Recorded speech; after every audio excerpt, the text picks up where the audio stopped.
wind came first. It rolled down from the northern ridge in cold, sharp waves, carrying the smell of pine resin, damp soil, and something else, something that made the guards at the Iron Moon border post stand a little straighter, without knowing why. The two wolves on duty exchanged a glance. One of them, a broad-shouldered young man named Cole, stepped forward and rested his hand on the gate latch. A woman walked out of the tree line. She was not large. She was not threatening. She carried a worn canvas bag over one shoulder and a smaller leather satchel in her left hand, and she walked with the calm, unhurried pace of someone who was either very confident or very tired. Her dark hair was pulled back from her face. Her coat was clean but plain. Her boots were practical and well used. She did not stop when she saw the guards. She did not raise her hands. She simply kept walking, and when she was close enough to speak without raising her voice, she said, "My name is Alara Voss. I received a message from a Dr. Hale asking for a medical volunteer. I am here for that." Cole stared at her. "You walked from Graywell?" "I took the bus to Millhaven and walked the last 4 miles." "That is a long walk." "It is," she agreed. She waited. The second guard, a woman named Petra, was already on her radio. There was a short, quiet exchange, and then Petra looked up and said, "Go ahead and open it, Cole." Cole opened the gate. Ilara walked through without hurrying, without looking around too much, and without asking any questions she did not need the answers to. That was the first thing Cole noticed about her. Most people, when they came through the Iron Moon border for the first time, looked around. They asked about the size of the settlement. They made comments about how different it was from what they expected. This woman simply walked through the gate and waited to be directed, as if she had walked through guarded gates before, and knew that the inside was not her business until someone made it her business. "Dr. Hale's clinic is the 3rd building past the community hall," Petra told her, "the one with the blue door." "Thank you," Ilara said, and walked in that direction. Petra watched her go. "She smells strange," she said quietly, to Cole. Cole frowned. "Like what?" "Like herbs. And something else. I cannot place it. Human, though." "Yes," Petra said, but she kept watching until Ilara disappeared around the corner of the community hall, and the small crease between her eyebrows did not go away. Dr. Hale was a wiry man in his 60s, with white hair cut very short, and reading glasses pushed up onto his forehead. He met Ilara at the door of his clinic and shook her hand with both of his, which was the kind of greeting that communicated genuine relief. The clinic smelled of antiseptic and wood smoke, and the faint, metallic edge of wounds that had been cleaned but not yet fully closed. There were 7 beds along the far wall. 5 of them were occupied. "You came fast," Hale said. "You said it was urgent." "It is. 3 of my patients have injuries that are not healing at normal rate. We suspect a silver compound in the weapons used against them. Not enough to be lethal, but enough to slow the body's repair. I need someone who knows plant-based extraction therapies, someone who can work with what I have here, and someone who can do it without asking me questions I cannot answer." Ilara set her bags down on the empty desk he pointed her toward. "What questions am I not supposed to ask?" Hale looked at her for a moment. "You would be surprised how many people come here, and immediately want to know how the pack is organized, who is in charge of what, where the Alpha keeps his offices. I am a doctor. I need a medic. I do not need a curious person." "I am not curious about things that are not my job," Ilara said simply. Hale nodded slowly. "Good. Wash your hands. I will show you the cases." She worked through the afternoon without stopping. The 3 silver-affected patients, 2 men and a young woman, had injuries that looked almost healed on the surface, but were clearly causing deep, sustained pain. Ilara examined each of them quietly, asked brief, specific questions about the weapons used and the time elapsed since injury, and then spent an hour at Hale's small prep table, grinding dried bark and root compounds from her own bag into a fine powder, mixing them with a carrier oil, and producing 3 individual treatment poultices that she applied with careful, practiced hands. None of the patients made her feel unwelcome. None of them were especially warm either. They watched her with the particular watchfulness of people who were in pain and had decided to reserve judgment. She was used to being watched. By evening, 2 of the 3 silver-affected patients had reported a measurable drop in their pain levels. Hale said nothing about this, but he refilled her tea without being asked, and that was its own kind of comment. She was given a room in the small annex behind the clinic. It had a single bed, a window that looked out onto a narrow lane, and a lock on the door that she tested twice before she went to sleep. Not because she did not feel safe, because she always tested the locks. It was a habit built so deep it had stopped feeling like a habit, and had become simply a part of what she did when she arrived somewhere new. She lay on the narrow bed and looked at the ceiling, and thought about the medallion. It was somewhere in this settlement. She knew that, because the elder back home had traced its signal to this location 6 weeks ago, and signals like that did not move unless someone carried them. The medallion had been in the Voss family for 8 generations before it was taken. It had been gone for 3 years. And in 3 weeks, the next moon cycle would begin, and without the medallion anchoring the suppression cycle, the entire veiled enclave would face something that Alara did not want to think about in too much detail, in a strange bed in a stranger's annex, while the wind pressed cold against the window. She would find it. She would be careful. She would not draw attention to herself. She closed her eyes and thought about what Dr. Hale had said. 3 patients not healing at normal rate. She had fixed 2 of them in one afternoon. The third was more complicated. The wound was older, and the silver had been in contact with the tissue for longer, and the extraction process would take several days. She thought, I can stay 5 days, maybe 6. I will find the medallion, and I will leave before anyone looks at me too closely, and no one will be hurt by my being here. She thought this with complete sincerity. She believed it when she fell asleep. She did not know yet that the Alpha King had already been told about her. Kalen Dusk stood at the window of his office on the 2nd floor of the main hall and looked out at the lane below. He had been there for 12 minutes. His beta, a tall, serious man named Owen, stood 2 paces behind him and waited, because Owen had worked for Kalen long enough to know that the 12 minutes was not him thinking about the woman. The 12 minutes was him deciding whether to say out loud what he was already thinking, because Kalen rarely spoke a conclusion before he had turned it over enough times that it could not fall apart when someone pushed on it. Tell me again what Petra said, Kalen said. Owen told him again, the woman's name, the bag, the walk, the way she had not looked around, and the smell. She smells human, Kalen said. Petra thinks so. Cole agrees. But, Owen paused. Petra said the word but to me. She did not finish the sentence. She said she smells human, but, and then she stopped and said she was probably imagining things. Kalen turned from the window. He was a large man, but the thing that people noticed about him first was not his size. It was the quality of his attention. When Kalen looked at something, it felt like being measured. Not unkindly, just completely. She is not imagining things, he said. No, Owen agreed. Petra does not imagine things. I want someone watching the clinic.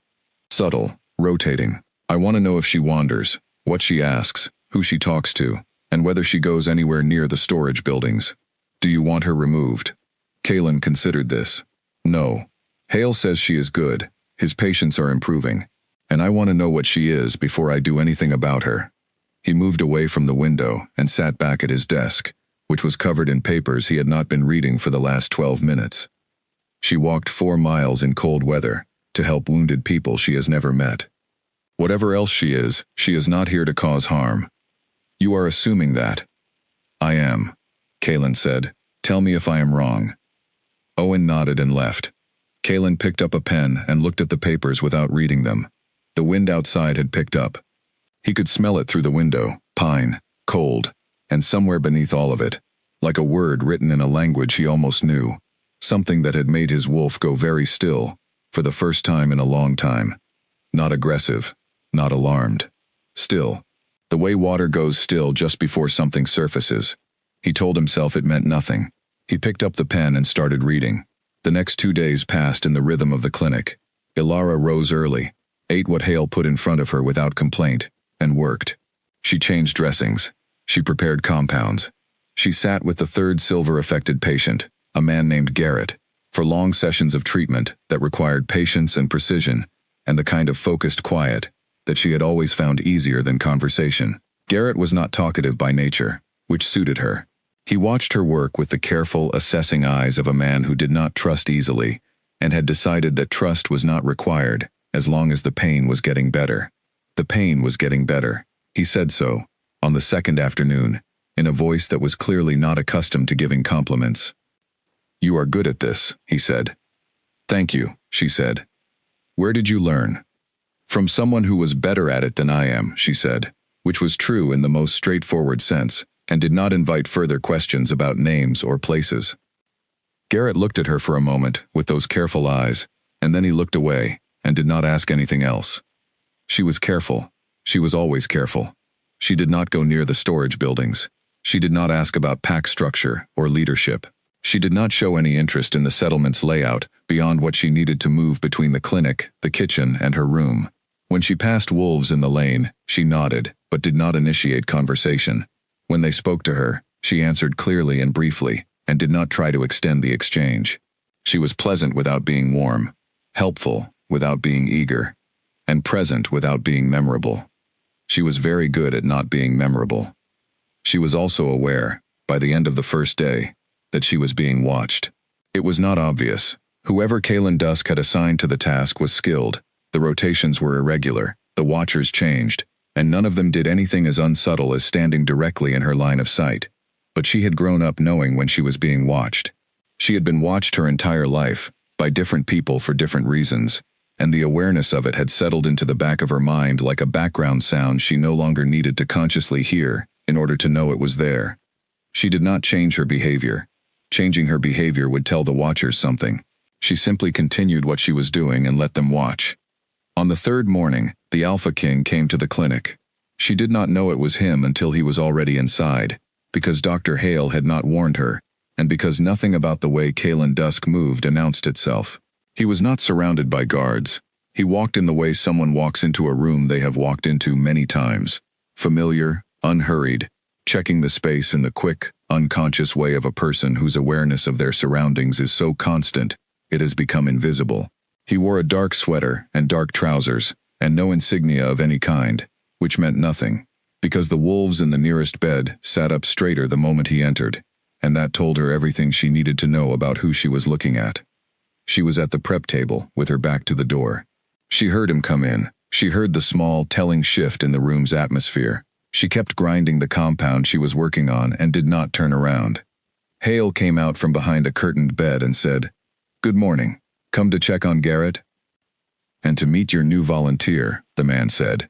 His voice was even, not deep in an exaggerated way, but settled, the voice of someone who did not need to project because the room was always listening.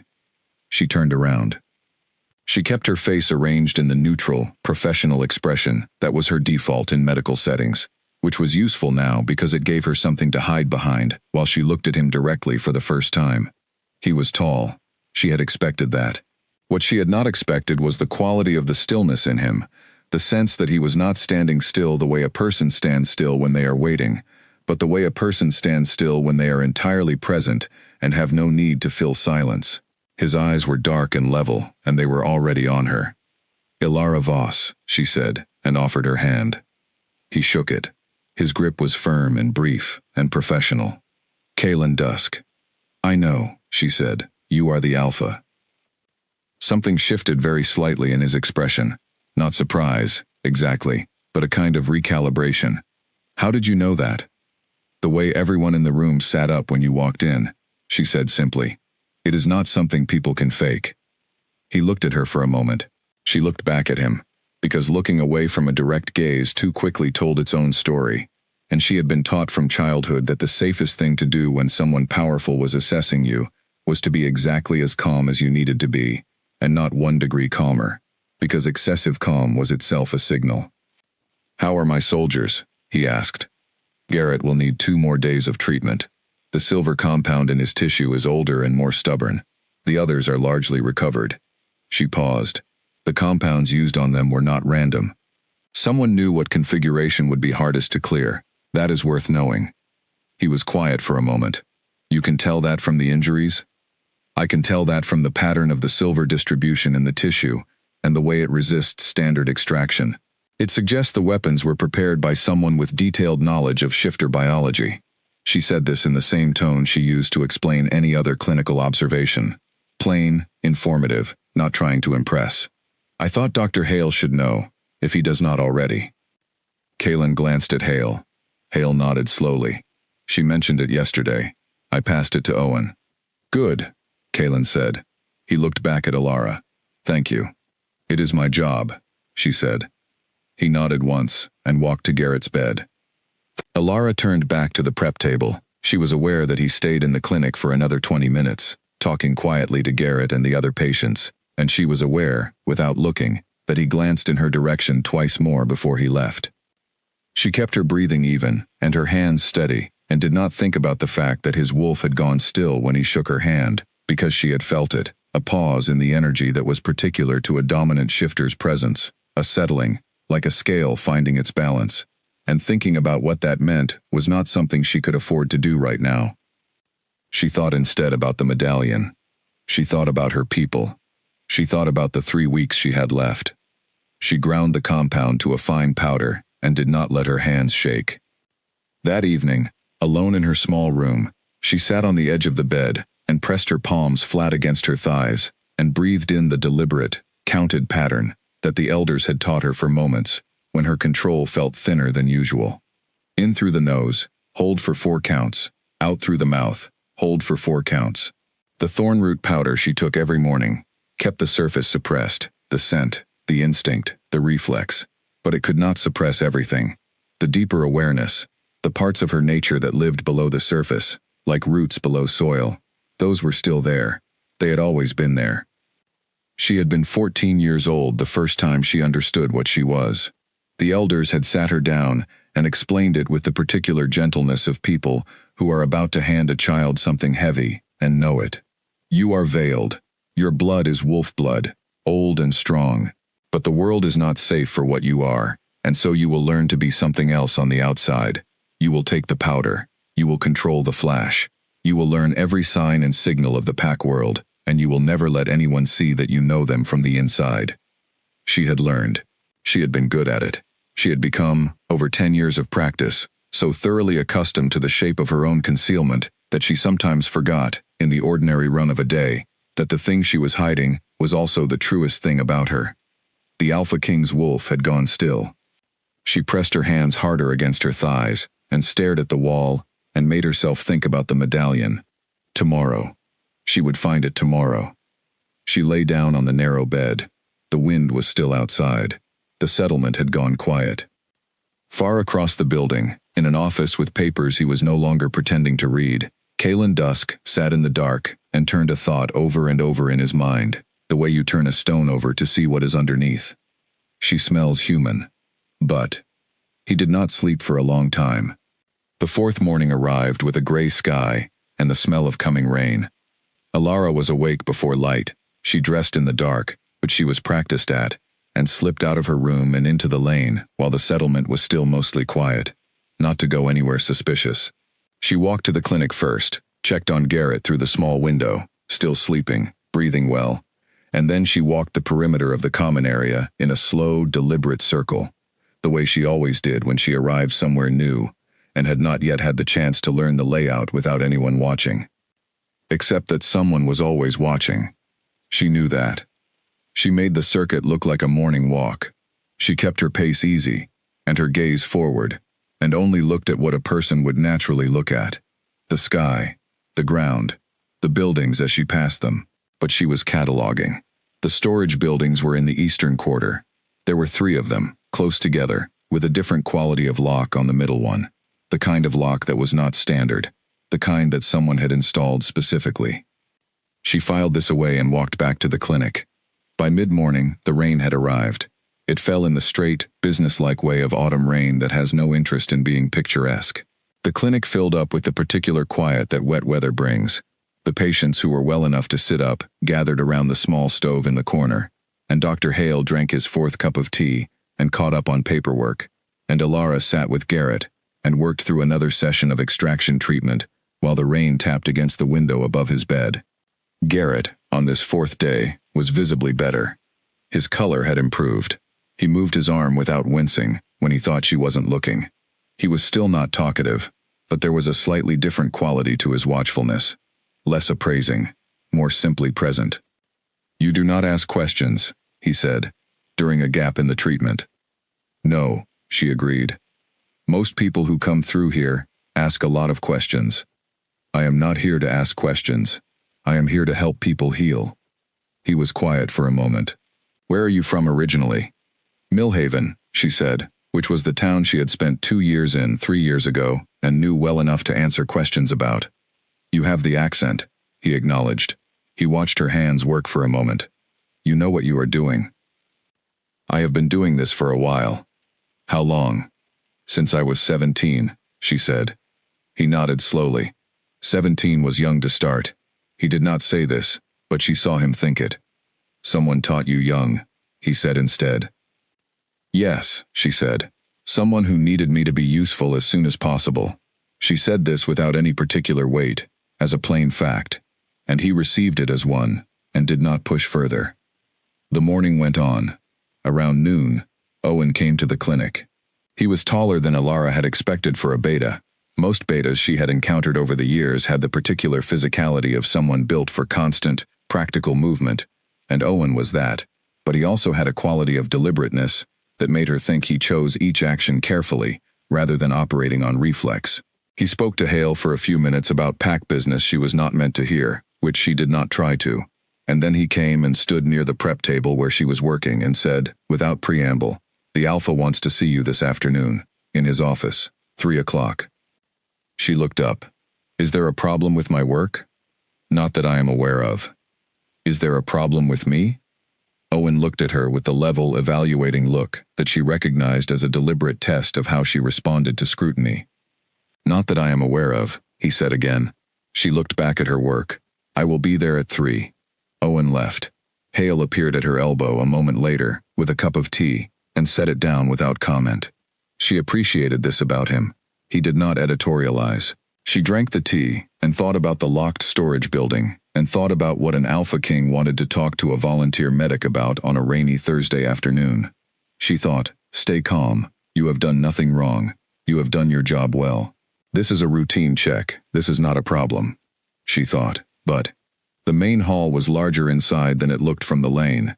The staircase was wide, and the hallway at the top was lined with doors, most of which were closed. Owen led her to the second door on the left and knocked twice, and from inside came that settled, level voice. Come in. The office was not what she had expected. She was not sure what she had expected. Something that announced its authority more loudly, perhaps. But the room was plain. A large desk with papers on it that were clearly being actively used and not arranged for show. Bookshelves that were full to the point of disorder. A window looking out onto the rain-gray lane.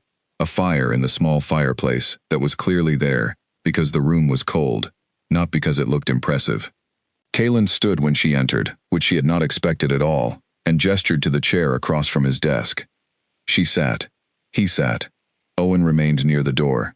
How is Garrett? Kaylin asked. He will be fully recovered by day after tomorrow. The silver extraction is almost complete. Good. He looked at his desk for a moment, then back at her. I would like to ask you some questions that are outside your medical work. All right, she said. He turned one of the papers on his desk to face her. It was a page of handwritten text, dense, slightly archaic-looking script in tight rows. Can you read this? She looked at the paper. It was old lyric script. The top line said, in what translated roughly to common tongue, the northern boundary holds until second frost. She recognized it immediately, and with a precision that came not from folklore books, but from 3 years of childhood lessons with the Enclave's eldest teacher, who had drilled old lyric into her with the patience of someone who understood that written records were the only things that survived everything else. She let 1 second pass. 2, 3. Enough time to make the hesitation look like genuine effort and not like concealment. Parts of it, she said. I have read some historical accounts of Pack territorial records. I recognize some of the script from that. Kaylin looked at her. He said nothing. She looked back at him. He said, which parts can you read? She pointed to the top line. This part seems to reference a northern boundary, and something about frost. She moved her finger to a section midway down. This I am less sure of. Something about water or wells. He nodded slowly. He did not look satisfied, but he did not look disbelieving either. He looked like someone who was noting the answer and setting it beside other answers he already had. Where did you read these historical accounts? He asked. There is a small archive in Millhaven's public library. Historical documentation of the Northern Pack territories from about 150 years ago. I was researching traditional plant-based treatments, and some of the records described them in Old Lyric. This was true. There was such an archive. She had been in it once. It was a reasonable cover, and it was the kind of detail that could be checked and would survive checking. Kalen picked up the paper and turned it back to face himself. "You are very calm," he said. "I try to be," she said. "Most people, when I ask them questions in this office, are nervous." "I have not done anything wrong," she said simply. "So I am not nervous." He looked at her for a long moment. The rain outside tapped steadily. The fire made a small sound, and in the quality of the silence between them, there was something that she could not quite categorize. Not tension, not hostility, but a kind of attention so complete that it pressed against her like a physical thing. "Why did you come here, Miss Voss?" "Because Dr. Hale asked for a volunteer, and I have the skills he needed." "And before the message from Hale?" She met his eyes. "I was between placements." He nodded again. Another answer noted, another thing set beside other things. She thought, he does not believe me. He believes most of it, but not all of it, and he is deciding what to do with that. She thought, I need him to decide to keep letting me work. "Is there anything you need from me?" she asked, "in terms of my work here?" Something shifted in his expression, the smallest fraction of something that might, in another face, have been surprise. "No," he said. "You are doing good work. Continue as you are." She stood. He stood. Owen opened the door. "One more thing," Kalen said. She paused. "You said you recognized that the weapons used against my soldiers were deliberately prepared, that whoever made them knew what they were doing." He looked at her steadily. "How certain are you of that?" "Certain enough to say it," she told him. He held her gaze for one more moment. "Thank you, Miss Voss." She walked out. Owen closed the door behind her. She walked down the hallway and down the stairs and out through the front of the main hall into the rain, and she walked back to the clinic at the same unhurried pace she always used, and she did not let herself think about the way the Alpha's wolf had gone still again when she stood to leave. She changed Garrett's dressing. She prepared the evening compounds. She ate dinner in the clinic's small back room with Dr. Hale, and did not say anything about the meeting, and he did not ask. Later, alone, she sat on the edge of her bed and thought about how many days she had left. 17. She had 17 days before the moon cycle. She needed to find the medallion in the next 2 or 3 days, or the plan began to fall apart. She pressed her hands flat against her thighs and started counting her breath. In the office upstairs in the main hall, Kalen picked up the paper with the Old Lyric script and read it again.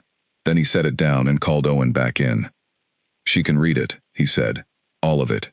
She was translating it in real time and choosing which parts to show me." Owen was quiet for a moment. "You are sure?" Her eyes moved at the reading speed of someone following text, not at the speed of someone trying to decode unfamiliar characters. He picked up his pen. A person who has only seen Old Lyric in historical archives does not read it at fluent speed. "So she knows Old Lyric." "She knows Old Lyric," Kalen confirmed. Owen said, "What does that mean?" Kalen was quiet for a long time, looking at the fire. "I do not know yet," he said. "But it means she is not only what she says she is. And it means she is being very careful not to tell me that." He paused. "Keep watching her, but do not crowd her. I do not want her scared off. She does not seem like the type to scare easily," Owen said. "No," Kalen agreed. "She does not." He turned back to his papers. The rain continued. Somewhere across the settlement, in a small room behind a clinic, a woman was counting her breath in the dark and thinking about a medallion that she had to find before everything she loved fell apart. Neither of them slept well that night.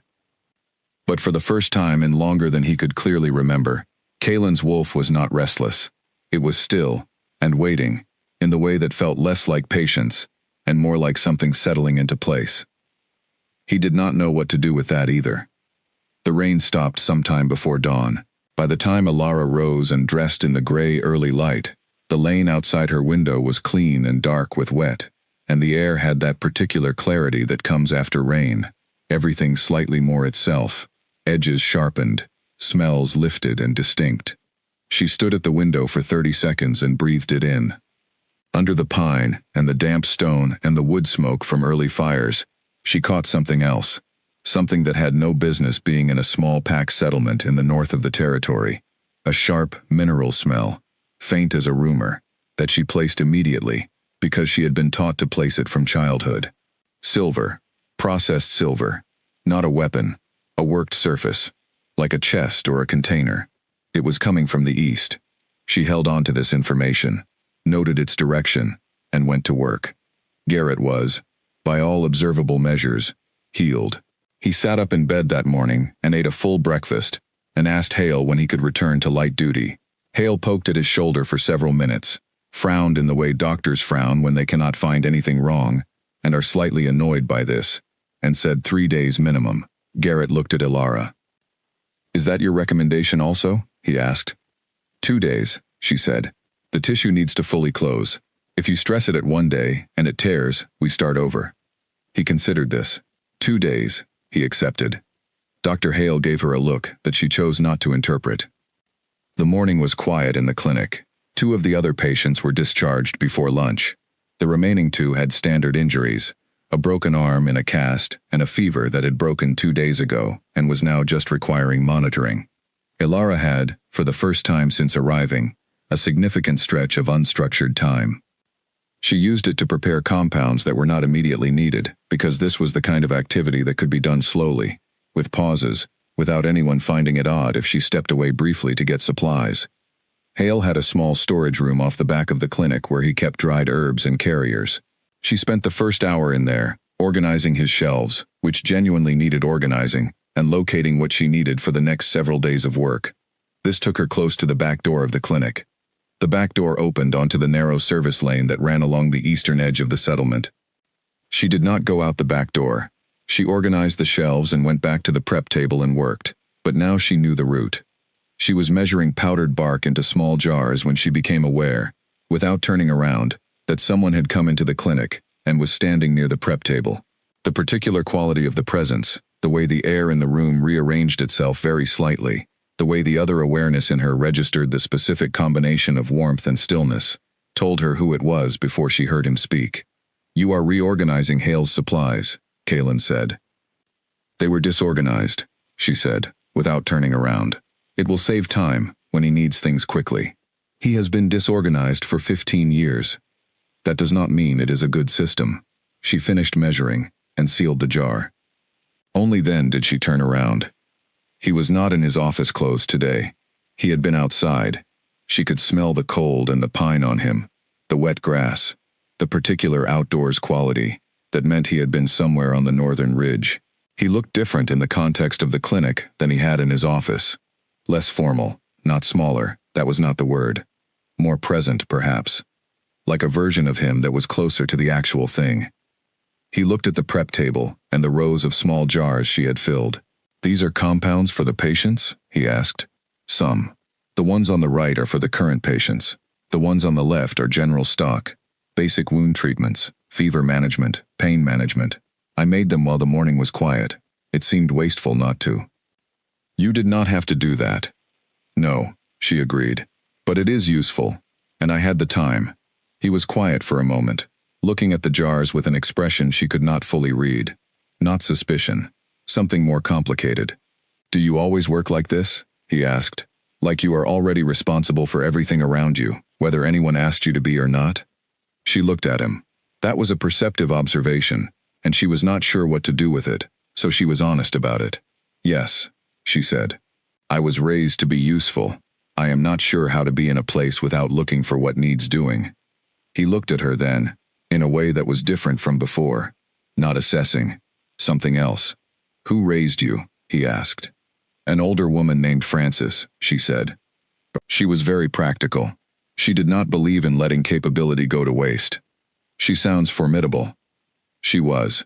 She also made very good soup, which I think people do not always appreciate enough in a person.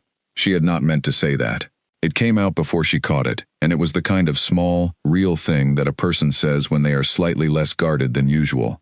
And she was annoyed at herself for it even as she said it. But Kalen's expression shifted. The corner of his mouth moved, not quite a smile, something smaller, like a word that stopped just before it was spoken. Soup is important, he said seriously. It is, she agreed, and she was aware that they were, in this small moment, talking like two people rather than an alpha and a suspect, and that this was both more comfortable and more dangerous than what had come before. She turned back to the prep table. Did you come to check on Garrett? Partly, he said. She waited.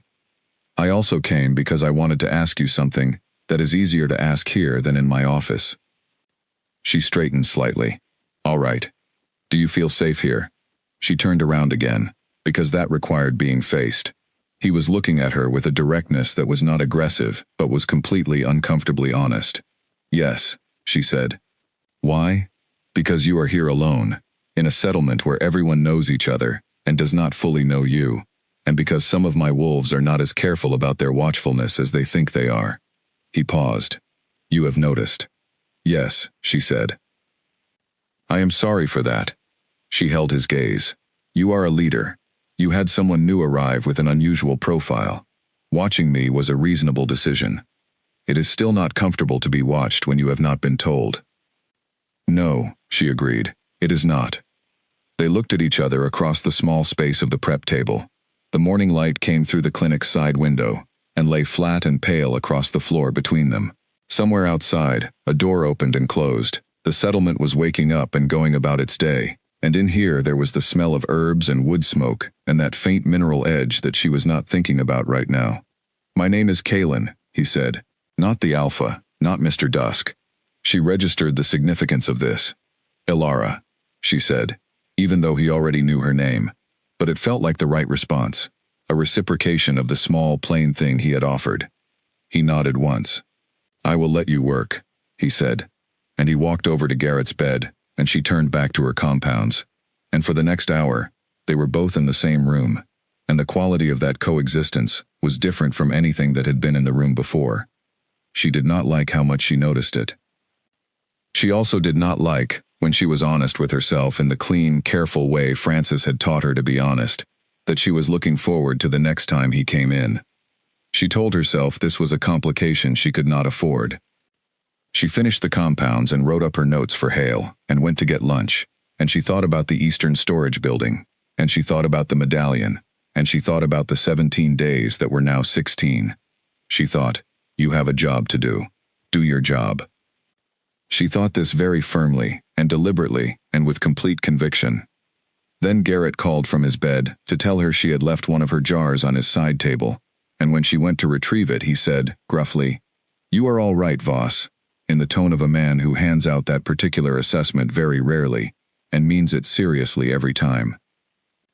Thank you, Garrett, she said. She went to lunch. She thought about the Eastern Building.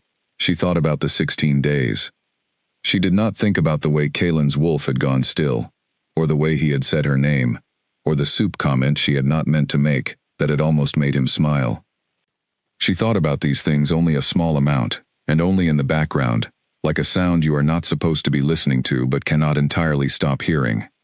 16 days. She needed to focus. The 5th day brought a sharp cold and a clear sky and the kind of morning that made everything look precise. Ilara woke early and lay still for a moment before rising, going over her plan. She had confirmed the location of the scent. She had identified the route through the service lane. She had noted the lock type.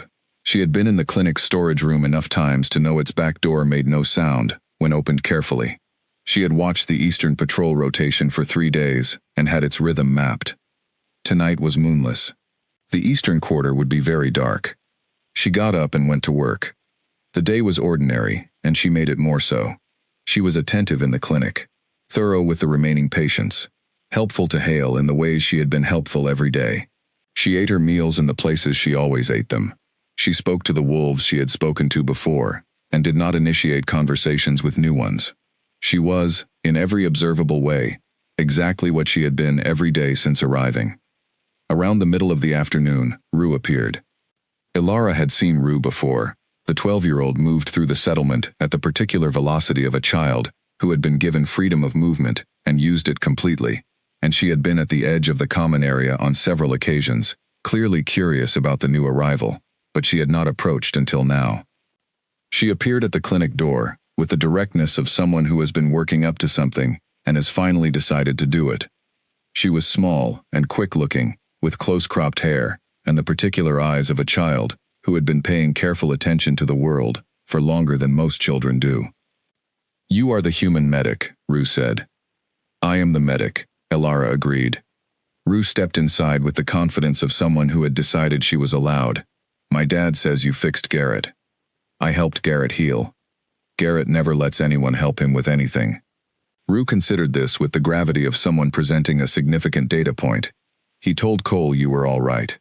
"I know, he told me also." Rue sat down on the edge of the nearest empty bed, as if this were completely natural. "What are those?" She pointed at the jars on the prep table. "Compounds for wound treatment, plant-based extractions." "Do they smell bad?" "Some of them." Rue picked up one of the smaller jars and sniffed it cautiously. Her face arranged itself into a specific expression. "That one smells bad." "That one is effective," Elara said. "Effectiveness and pleasant smell do not always go together." Rue set the jar down and looked at Elara with those attentive eyes. "How long are you staying?" "As long as I am needed." "Hale says you are the best volunteer he has had." "Hale is generous." "Hale is not generous," Rue said. "He is accurate. He told Cole you were better than the last 3 volunteers combined, and he said it in the tone he uses when he means it, and not the tone he uses when he is being polite." She paused. "I can tell the difference." Elara looked at this child with the small, genuine attention that the child clearly warranted. "You pay very close attention to people," she said. Rue shrugged, in the way of a person who has been told this before, and has accepted it as simply true. "My mother says it is useful. My dad says it is alarming. Garrett says it is both." "All 3 of them are right," Elara said. Rue almost smiled. It was the kind of almost smile that was also an acknowledgement, the expression of a child who has decided someone is worth talking to. "I like you," she announced, with the same directness she brought to everything. "Thank you," Elara said. "You can tell me if you do not like me," Rue said. "I will not mind. I would rather know." "I like you," Elara said. She said it simply, because it was true, and because Rue was clearly the kind of person who preferred truth to performance. Rue nodded, satisfied. She got up and left the same way she had arrived, at speed, without ceremony, as if she had accomplished the specific thing she had come to accomplish, and had no reason to linger. Elara watched her go and thought, "This is the complication Francis warned you about. Not the alpha's wolf going still, not the meetings in the office. The 12-year-old who tells you she likes you in the same tone she would use to report a fact, as if it requires no qualification." She turned back to the prep table and worked carefully and steadily through the rest of the afternoon, and she thought about the night ahead, and she thought about the medallion, and she thought about the 15 days remaining. She thought, tonight. It has to be tonight. By the time the settlement had gone quiet, she was ready. The night she found the location of the medallion, there was no moon. This was not accidental. She had been waiting for a moonless night the way she waited for most things, with patience that did not feel like patience, because it was simply what she did, the background rhythm of her planning. On moonless nights, the night watch rotated later. Shadows were deeper and more reliable. The settlement's eastern quarter, which faced away from the main hall's lights, went very dark indeed. She waited until the settlement had been quiet for 2 hours. Then she rose, dressed in dark clothes, and went out the back door of the clinic. The service lane was empty, cold, smelling of last night's rain and old stone. She moved along it without hurrying, because hurrying looked like guilt, and also because she was genuinely not hurrying. She had planned this carefully enough that she did not need to rush. The storage buildings were ahead. The middle one, with the special lock, was set slightly back from the other 2. She approached it from the side, not the front, and stood for a long moment, simply listening to the settlement around her. A wolf somewhere on the northern perimeter was doing its patrol. She could hear the rhythm of the walking without being able to see anyone. She counted the cadence, noted the direction, estimated the return time. She had 6 minutes. She reached into the inner pocket of her coat and withdrew a small case. Inside was a set of tools that were, in the common world, used by legitimate locksmiths, and were entirely legal to own. She crouched beside the lock and went to work. The lock was good. It was not too good for her. Frances had taught her lockwork at 13 with the same matter-of-fact thoroughness with which she had taught everything else, and 3 years of practice on the Enclave's own high-security storage had made her faster than most. 4.5 minutes. The lock opened. She slipped inside. The building smelled of metal and old wood and something else, the particular preserved, static smell of stored objects that were old enough to have developed their own atmosphere. She used the small penlight from her belt, keeping it close to the ground, and scanned the shelves quickly. Weapons. Older weapons, historical-looking, likely confiscated over the years. Documents in sealed cases. Artifacts of various kinds. She could see the shapes of them in the narrow light, could smell the traces of their specific materials. Her hand tightened on the penlight, and then she smelled it. The medallion. The specific combination of moon silver and veiled bloodwork that had been bound into the metal generations ago, unique as a fingerprint, something she had smelled in the Enclave elders' stories, and in the photographs they kept, and once, briefly, in a dream that she had not told anyone about. It was in the chest against the far wall. Iron chest, different lock, simpler than the outer door, which made sense because whoever had stored this had assumed the outer lock was enough. 2 minutes. She crossed the building. She opened the chest. The medallion lay on a piece of cloth inside. It was smaller than she had imagined. Round, about the size of her palm, moon silver, so pure it seemed to gather what little light existed in the room and hold it. The engraving on its face was in very old script. Older than old lyric. Older than most things she had studied. The written language of the first veiled generation. She had only seen that script in one other place, on the elders' ceremonial texts. She reached out and her fingers were a centimeter from the cloth when she stopped. Under the medallion, visible only because she had tilted the penlight to see the cloth more clearly, was something else. A small mechanism. Crystal and silver, very fine, connected by the thinnest threads to 2 small vials of liquid pressed against the sides of the chest's interior. She did not touch it. She held very, very still.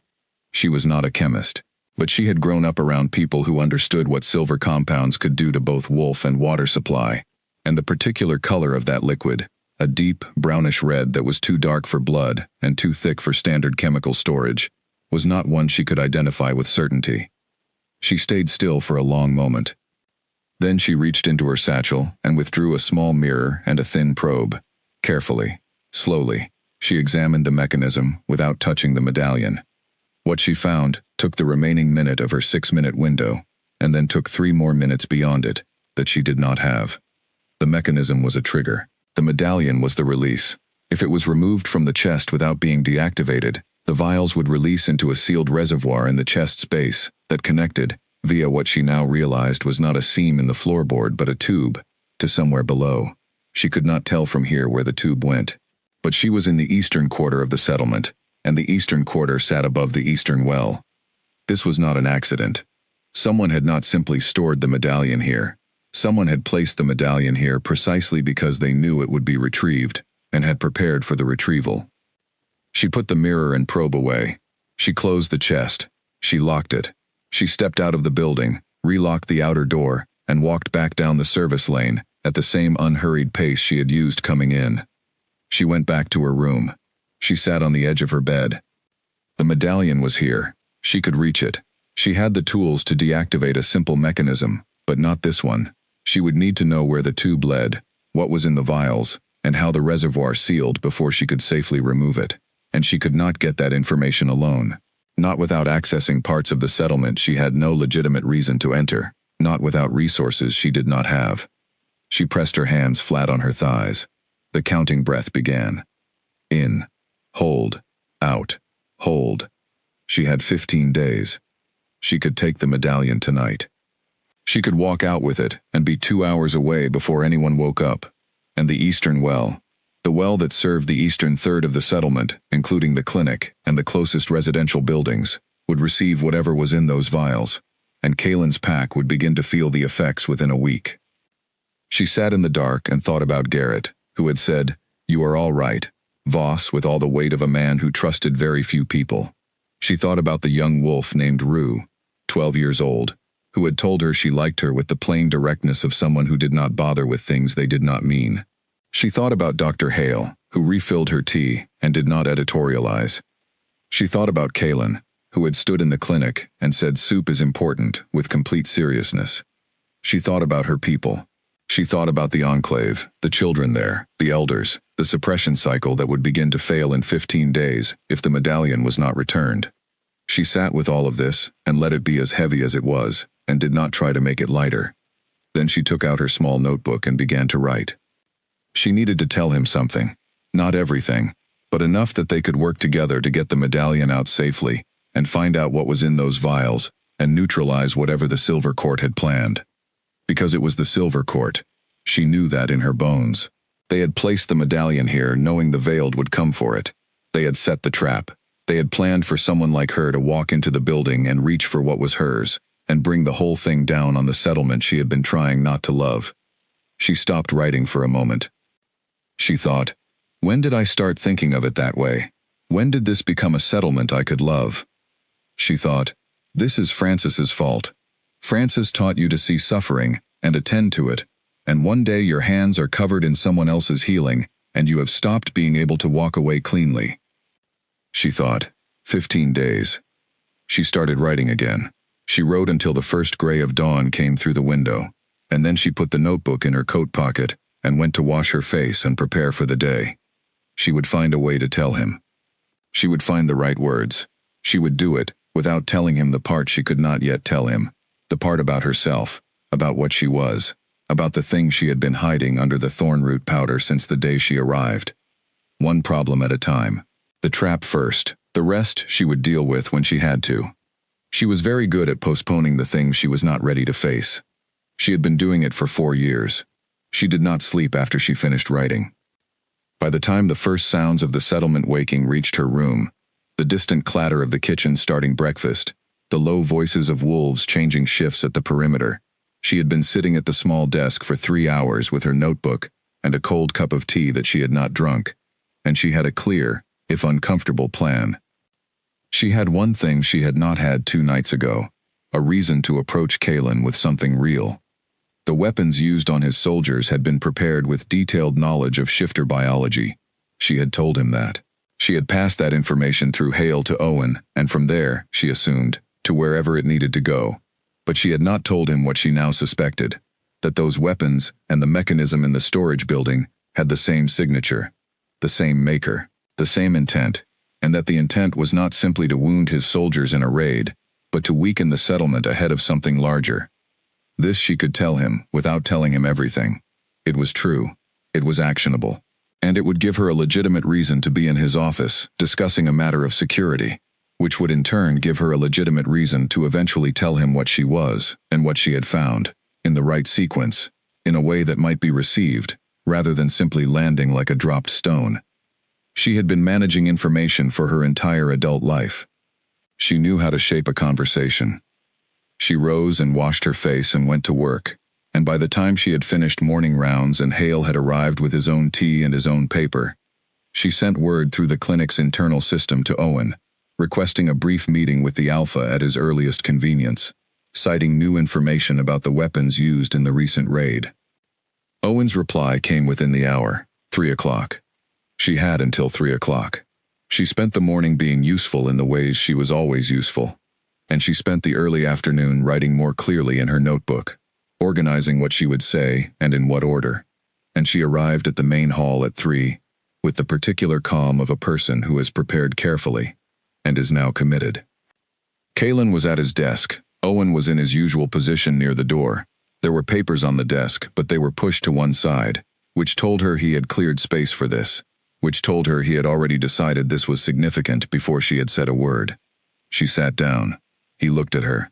She told him what she had worked out about the weapons and the mechanism, the connection, the signature, the specific knowledge required, the way both had been designed not for a single incident, but as parts of a larger plan, whose logic she could see clearly enough to describe its shape even without knowing every detail. He listened with complete attention and asked 3 questions. She answered all 3. He looked at Owen. Owen left the room, which meant he was already acting on the information, which meant Kalen had decided it was credible before the meeting was over. "How do you know this?" Kalen asked, when Owen had closed the door. She had been expecting this. "I have spent 8 years treating shifter injuries. I understand silver compound distribution well enough to recognize when a pattern is deliberate. And the mechanism in the storage building. How do you know there is a mechanism in the storage building? Here it was. She had known this question was coming. She had known she could not tell him about the weapons connection without eventually arriving at this. She met his eyes. Because I was in the storage building 4 nights ago. The room was quiet. You were in a locked storage facility without authorization, he said. His voice did not rise. It did not change at all, which was, in its way, more concerning than if it had. Yes, she said. Why? Because I was looking for something. She held his gaze. Something that belongs to my family. Something that was taken from us 3 years ago. I had traced it to your settlement before I arrived, and the offer from Dr. Hale was my way of being here legitimately while I looked for it. Silence. She said. I did not find what I was looking for. What I found instead was the mechanism, and the vials, and the tube in the floorboard. And I did not take anything. I left everything exactly as I found it, and I relocked the building, and I went back to my room. He looked at her for a long time. What are you looking for? Something small, a medallion. It belongs to my family, to my people, more accurately. It is important to us for reasons that are private and significant, and it was taken 3 years ago by people who wanted to use it as a point of leverage. She paused. I believe the same people placed the mechanism in that building, specifically because they knew someone would eventually come looking for the medallion. They designed the trap to be triggered by whoever came to retrieve it. Another long silence. The fire was low. Outside, the settlement moved through its afternoon. Who are these people? He asked. The Silver Court, she said. They have been operating against enclosed communities like mine for a long time. What I found in that building is consistent with their methods. Kalen was very still. The Silver Court, he said, in a voice that had changed, not louder, but denser, the way a voice sounds when it is carrying weight. You know them, she said. My mate was killed in a Silver Court ambush, he said, 3 years ago. She had not known this. She had known he had lost someone, had intuited it from the particular quality of restraint in him, the way someone moves when they have learned that wanting things costs more than they can afford. But she had not known it was the Silver Court. I am sorry, she said. He held her gaze. The same people who took your medallion killed my mate. It is possible, she said carefully. The timeline is consistent. He looked at the fire for a long moment. Then he looked back at her. You are not going to tell me any of this, he said. No, she said. I was going to find the medallion and leave before anyone looked at me closely enough to need an explanation. But you did not. Because the mechanism changes what is possible. I cannot retrieve the medallion safely alone, and the people in your eastern residential buildings drink from the eastern well, and I was not able to. I could not make myself leave while that was in the ground below them. He was quiet. There is more, she said. He waited. She told him about herself, about the veiled, about the bloodline and the suppression, and the thorn root powder, and what all of it meant. She told him plainly, the way Francis had taught her to tell difficult things, without softening and without theatrics, because both of those were forms of dishonesty. She told him about the enclave, about the 15 days, about the suppression cycle, and what would happen without the medallion. She told him all of it, and when she was finished, she did not fill the silence, because she had said what needed to be said, and adding anything now would be managing his reaction, and she had done enough of that. He sat back in his chair. He looked at the ceiling for a moment, which was something she had not seen him do before. The gesture of a man processing something large enough to require looking at something neutral while he sorted it. Then he looked back at her. Your eyes, he said. When you hold my gaze directly, there is something in them. I have noticed it since the first meeting. The suppression keeps the color down, she said, but it cannot entirely hide the quality of the attention. Wolf eyes see differently from human eyes. The angle of focus is different. I have been trying to identify what it was, he said. I know, she said. You have been very patient about not naming it. Something moved in his expression. I have been waiting for you to name it.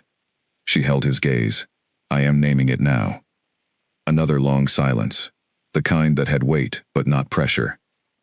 He said, 15 days. Yes. And you cannot remove the medallion until the mechanism is disabled. Correct. And you need someone who understands the settlement's infrastructure to find where that tube leads and what it connects to before we can neutralize it. She registered that we, with the same careful attention with which she registered everything. Yes, she said. He sat forward. He picked up his pen. I am going to need Owen, he said. Yes, she said. He looked at her steadily.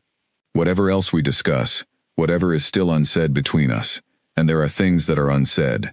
Right now, we deal with the mechanism, and the well, and the 15 days. Yes, she said. That is the correct order. He held her gaze for one more moment. Then he called for Owen, and the meeting became a different kind of meeting, and they worked through the afternoon with the focused, practical energy of two people who have decided that the work is the most important thing right now, and have set everything else aside to be looked at later. It was later that mattered, she thought, as the light outside the window moved from afternoon to evening. Later, when the work was done and the immediate need was met, there would be time for the other things. She thought about what Kalen had said, things that are unsaid between us. He had named it. She had not expected him to name it first. She filed this away and went back to the map of the settlement's water infrastructure that Owen had produced, and pointed at the eastern well, and they started working. 14 days remained. Possibly enough. They would make it enough. The summit was not supposed to happen. That was the thing she kept returning to later, in the strange hours after everything broke open. The summit between the Iron Moon Pack and the Western Valley delegation was not on her schedule. She had not been told about it. It was a last-minute arrangement. She would learn this afterward, from Garrett, who told her, with the blunt precision of a man reporting facts, organized in under 48 hours, because the Western Valley Alpha had sent word that he was passing through the Northern Territory and wanted to sit down with Kalen before winter closed the mountain roads. She learned about it on the morning it was happening, when she came out of the clinic and found the common area being rearranged with extra tables and the settlement's small kitchen staff carrying things back and forth with the focused urgency of people who had been given several hours to do a full day of work. She did not know, when she saw this, that she needed to worry about it. She went back inside and worked through the morning's tasks. Garrett had been discharged to light duty 2 days ago and was gone.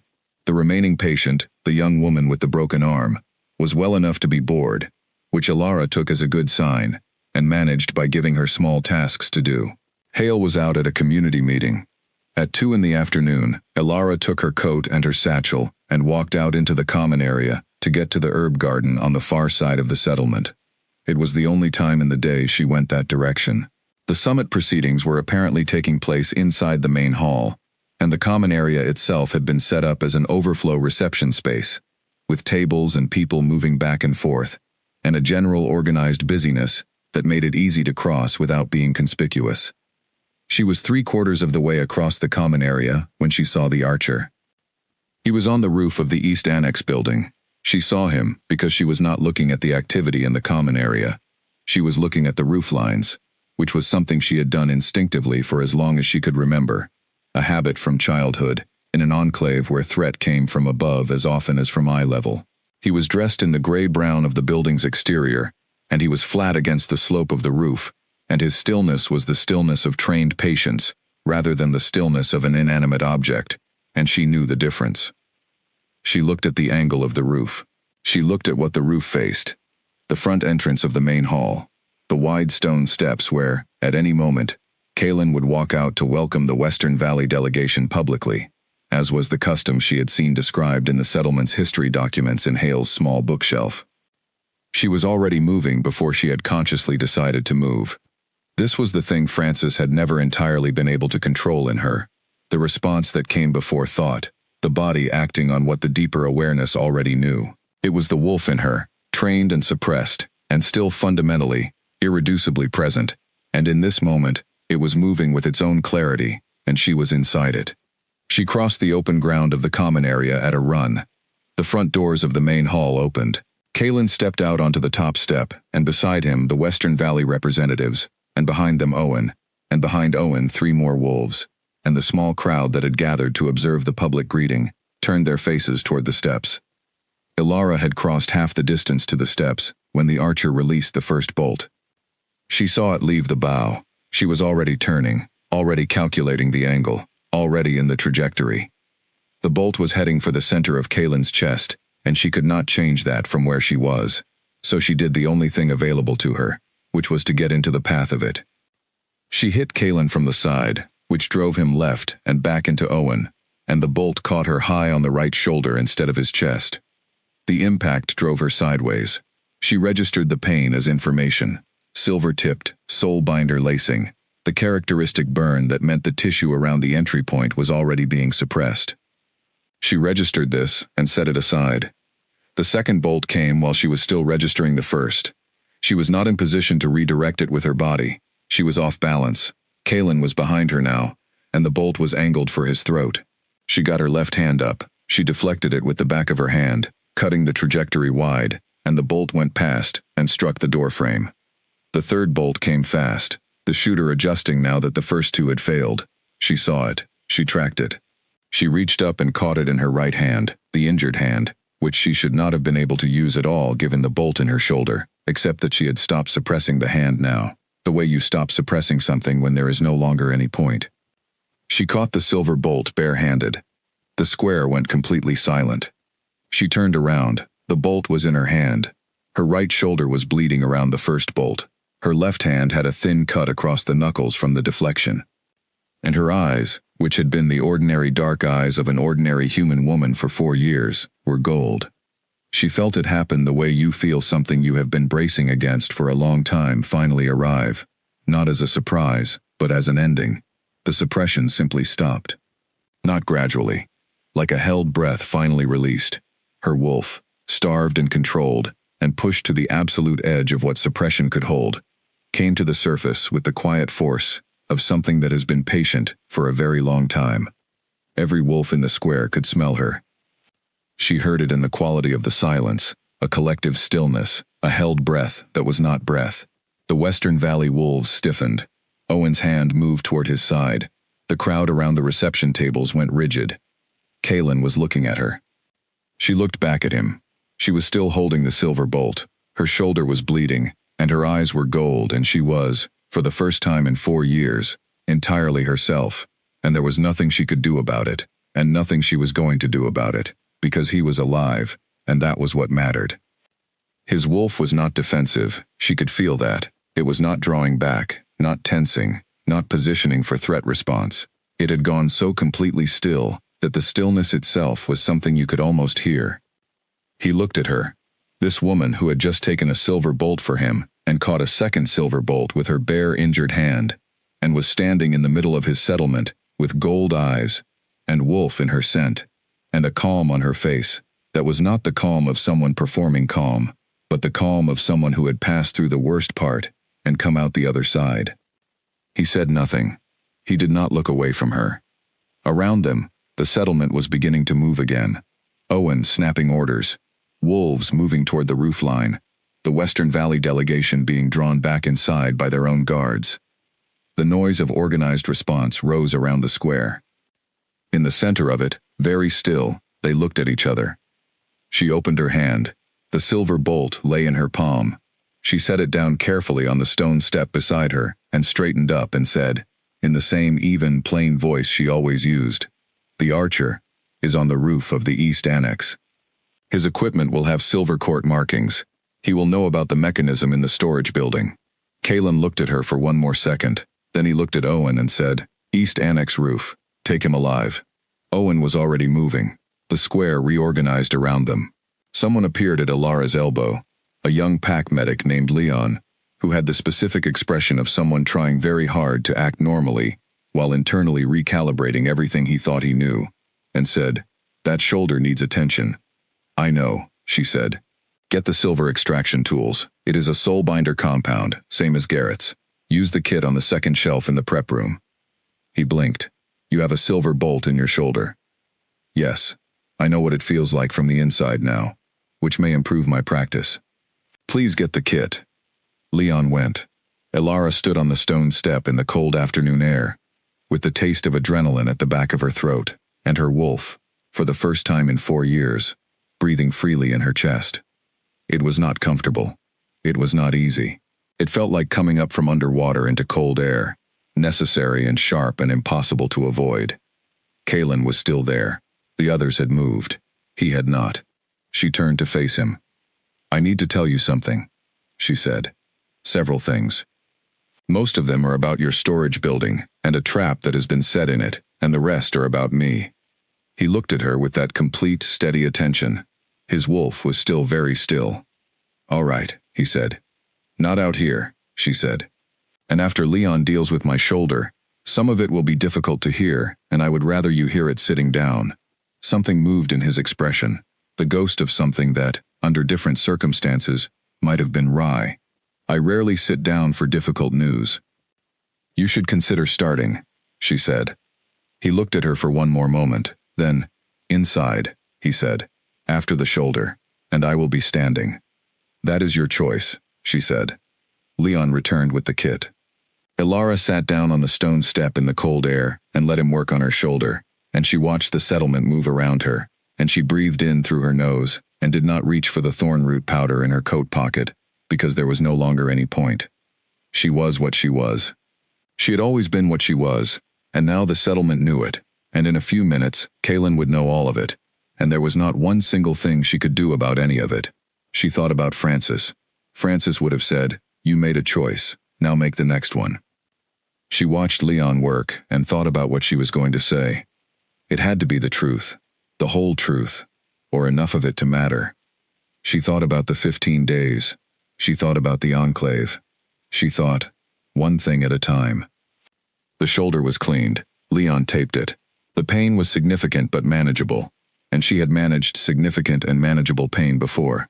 She got to her feet, and she went inside, and she told the whole room to leave except for Kaylin and Owen, and then she sat down in the chair across from the desk, and she began. The fire was low when she finished. She had talked for a long time, not in her usual careful, edited way, the way she talked when she was managing how much people could see, but in the way Francis had always told her to talk when it mattered, which was plainly and in full. She had told them about the veiled, about the bloodline, the suppression, the enclave. She had told them about the thorn root powder, and what it did, and why, and about the medallion and its function, and about the 3 weeks, now 15 days, until the next moon cycle. She had told them about coming to Iron Moon, about the message from Dr. Hale that had been her legitimate reason for being here, and about what she had intended to do. She had told them about the night she had gone into the storage building. She had told them exactly what she had found there. She had described the mechanism, the vials, the tube in the floorboard, the direction it ran. She had told them what she believed it was for. Kaylin had stood the entire time, as he had said he would, with his back against the window, and his arms folded, and his expression unreadable, in the particular way that meant he was reading everything, and letting nothing back out. Owen had stood near the door, and his expression had moved through several things: concern, reassessment, something that was not quite acceptance but was in that direction, and now he was simply watching her with careful, level eyes. When she finished, there was a long silence. "The vials," Owen said finally. "You believe they are connected to the eastern well?" "Yes, the tube runs southeast from the base of the chest. The eastern well is 40 meters in that direction. And if the medallion is removed without disabling the mechanism, the wells receive whatever is in those vials. I cannot identify the compound without testing it, but given the silver quartz known methods and the context of its placement, I think it is safe to assume it is not something the pack should drink." Another silence. Owen looked at Kaylin. Kaylin looked at Ilara. "You could have taken it," Kaylin said. "That night in the building, you could have taken the medallion, left the settlement, and been well away before anyone knew. The mechanism would have triggered, the well would have been contaminated, but you would have been gone." "Yes," she said. "But you did not." "No. Why not?" He asked this plainly, the way he asked most things, not with challenge in it, but with genuine inquiry, the kind that required a genuine answer. She met his eyes. "Because Garrett told me I was all right," she said, and then, before that could be misread as a small answer to a large question, she continued, "Because I had been here long enough to know your people, your children, the ones in the eastern residential buildings who would be drinking from that well. I could not walk away from that. I tried to find a way to think through it that would let me take the medallion and still warn you. I could not find one that worked, so I chose the only thing that did not cost someone their life." Kaylin was quiet for a long time. The fire shifted. Outside, the settlement had settled into the particular busy quiet of an emergency that had been contained and was now being processed. "The archer we took from the roof," Owen said. "He is being held. He will be questioned." "He will know about the mechanism," Alara said. "The Silver Court would not have placed an assassin at the same summit as their trap without those two things being connected. He will know what is in the vials. He may know where else this compound has been deployed." Owen nodded. He glanced at Kalen. A whole conversation passed in that glance, the shorthand of two people who had worked together long enough that single looks carried paragraphs. Kalen pushed away from the window. He moved to his desk and stood behind it, not sitting, looking at the surface for a moment, as if reading something that was not there. Then he looked at Alara. "Was any of it real?" he asked. The question was quiet. It was not angry. It was the question of a man who had very carefully not asked it until he was ready to receive the actual answer, whatever it was. She held his gaze. She did not look away. "All of it," she said. "Every patient I treated, every compound I made, every conversation I had in this building. Everything I said to you, here and in the clinic and in the common area, all of it was real. The label was wrong. What I called myself was incomplete, but nothing I did in this settlement was performed." He held her gaze for what felt like a long time. She did not fill the silence. She had said what was true, and she let it stand. "The shoulder," he said finally. "It is fine. Leon says you would not let him give you anything for the pain. I do not like pain medication. It slows my processing." Something shifted in Owen's expression. Not quite amusement, something adjacent to it. The look of a man recalibrating his understanding of who he was dealing with. "Your people need the medallion in 15 days, Kalen said. "Yes. And we cannot remove it until we know what is in those vials and how to disable the mechanism." "Correct. That gives us 15 days to do both." She looked at him. "That is a short timeline." "It is," he agreed. "But I have a chemist and a structural engineer, and a man who will question the archer tonight until he knows everything the Silver Court loaded into that mechanism." He paused. "And I have a medic who apparently knows more about silver compound extraction than anyone else in this settlement." She was quiet for a moment. "You are not going to ask me to leave?" "No." "Owen thinks you should," she said, which she could see from Owen's expression was not wrong. Kalen looked at Owen briefly. "Owen thinks a lot of things. He is usually right." He looked back at her. "In this case, he is not wrong that there is a security question. You accessed a locked storage building without authorization. You concealed your identity and your purpose for being here. These are not small things." "No," she agreed. "But you also took a silver bolt that was meant for me, and you caught the third one with your bare hand, and you have been treating my wounded people for 2 weeks, and you chose not to trigger the mechanism, when it would have solved your problem cleanly." He looked at her steadily. "I am not going to ask you to leave." She breathed out slowly, not in relief exactly. The situation was still very complicated, and 15 days was still a very short time, and her shoulder was still considerably painful, but in something that was adjacent to relief.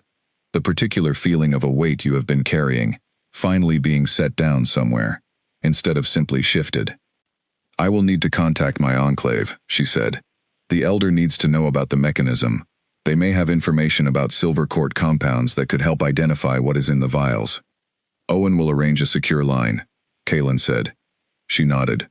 She started to rise, and the shoulder pulled, and she stopped, and before she could manage it herself, Kalen had moved around the desk and was there, not hovering, not making a production of it, simply present, one hand held out in the practical, immediate way of a person who helps, because it is the obvious thing to do, and not because they want credit for doing it. She looked at his hand, she took it. He helped her up, and it was brief and functional, and then he let go, and she stood on her own, and they were the same distance apart they had been before. "Thank you," she said. He nodded. "Get some rest," he said.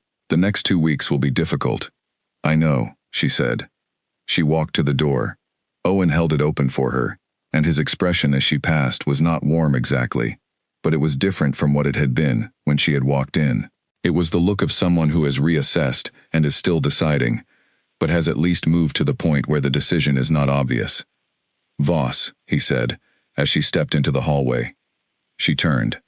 "The soup comment," he said. "Kalen told me about it." She stared at him. "He told you about the soup?" "He mentioned it," Owen said, in the tone of a man who is not going to expand on this. She turned back to the hallway and walked to the stairs, and did not smile until she was out of his line of sight. And even then, she made it quick, and she told herself it did not mean anything in particular. She walked back to the clinic. Leon was waiting. She let him do the follow-up examination without complaint. Hale arrived 10 minutes later, looked at her shoulder, looked at her face, and went and made tea without saying anything. She drank it. She thought about the 15 days. She thought about what had been offered in that office. Not trust, not yet, not fully, but the space in which trust could be built. The decision to not ask her to leave. The word he had used. We cannot remove it. We have a chemist.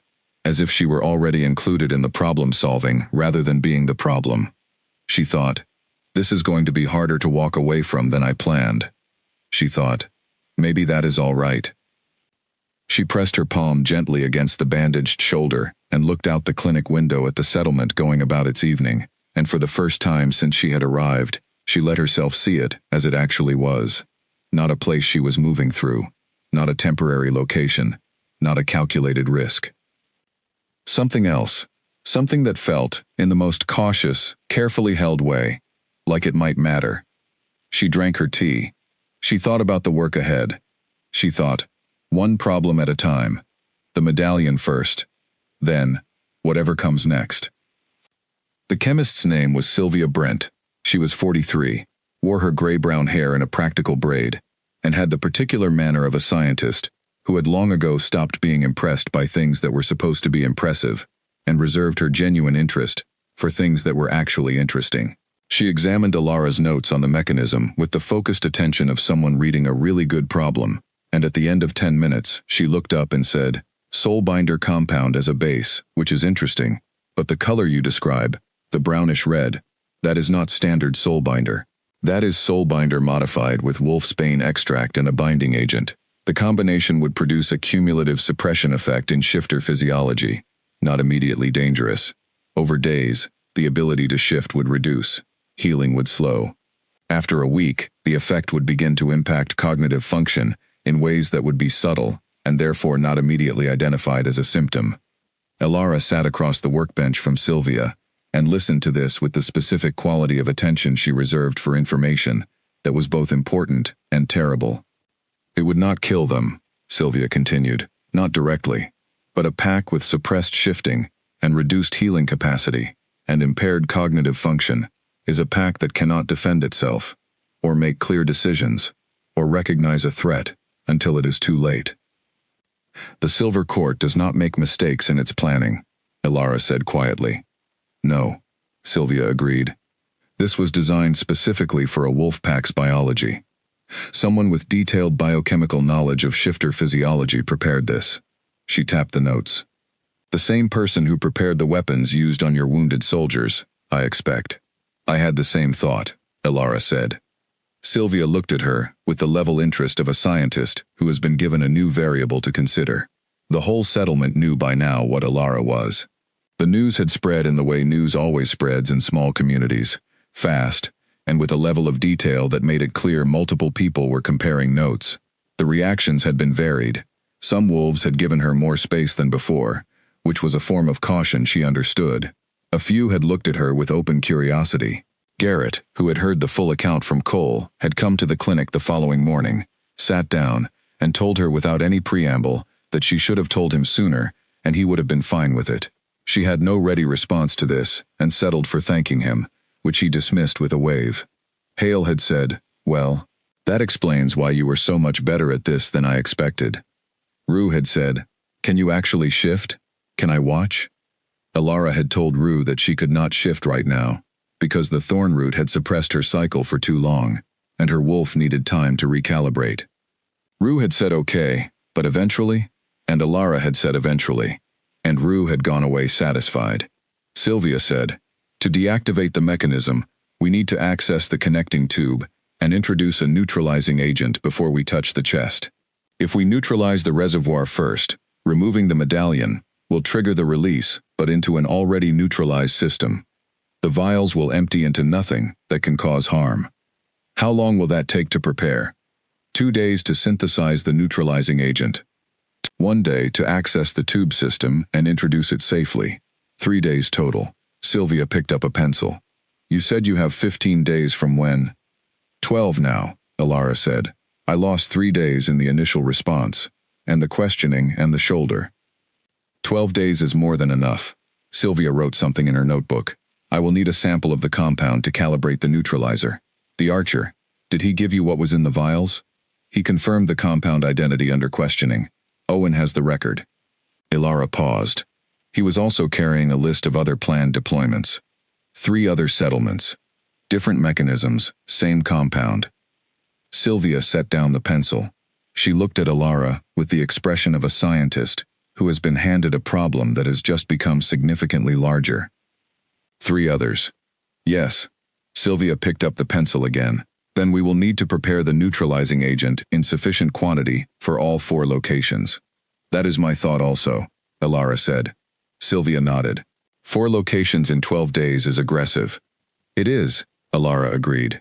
But necessary. They looked at each other across the workbench. Sylvia had the expression of someone who has decided that a problem is interesting enough to be worth the difficulty. Ilara recognized that expression. Francis had worn it. It was the expression of a person who would not stop until the work was done. All right, Sylvia said, and turned to her supplies. Ilara brought the news about the 3 additional locations to Kalen's office that evening. He was in the middle of a meeting with Owen and 2 wolves she had not formally met, and when she knocked and entered, everyone in the room turned to look at her, and she simply walked to the desk and set the document she had prepared on it and said, 3 more settlements have been targeted. Same compound, different mechanisms. I have the locations from the Archer's list and Sylvia's preliminary assessment of the neutralizing agent requirement. She tapped the document. We have 12 days. Kalen looked at the document. He looked at her. Come in, he said, as if she had not already come in and was not already standing at his desk. It was not sarcastic. It was the way he invited people into a problem. The same way he had said we in the office before, as if she were already part of the room.